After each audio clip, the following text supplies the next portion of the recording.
Music by Amit Tiwari.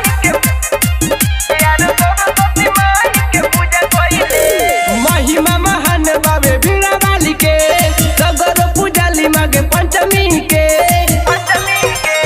महिमा महान बाबे बीड़ा वाली के सगर पूजाली मागे पंचमी के। लेके अगर बहुत ध्यान धइले सिरवा झुका के नमन कइले मैया हम सवाली के अर्जी कइले पहले पाँव पड़ले।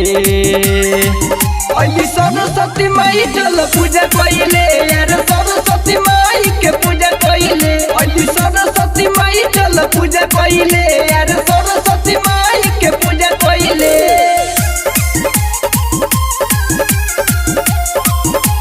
Music by Amit Tiwari.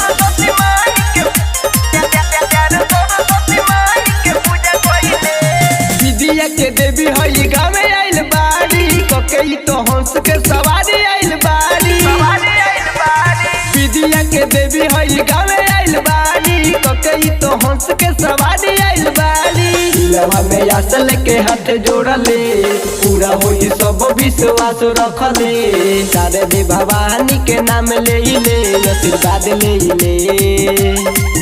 अली सरस्वती माई चल पूजा कइले यार सरस्वती माई के पूजा कइले। अली सरस्वती माई चल पूजा कइले यार सरस्वती माई के पूजा कइले।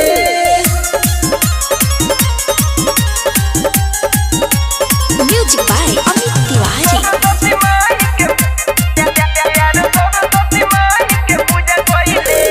ज्ञान के भंडार देवे ज्ञानी आइल बाड़ी गोड़ ज्ञान के ज्ञानी कइल बाड़ी।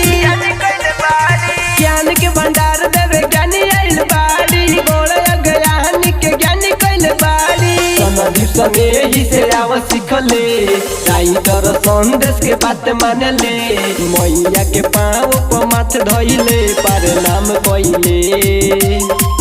अली सरस्वती माई चल पूजा कइले यार सरस्वती माई के पूजा कइले। अली सरस्वती माई चल पूजा कइले यार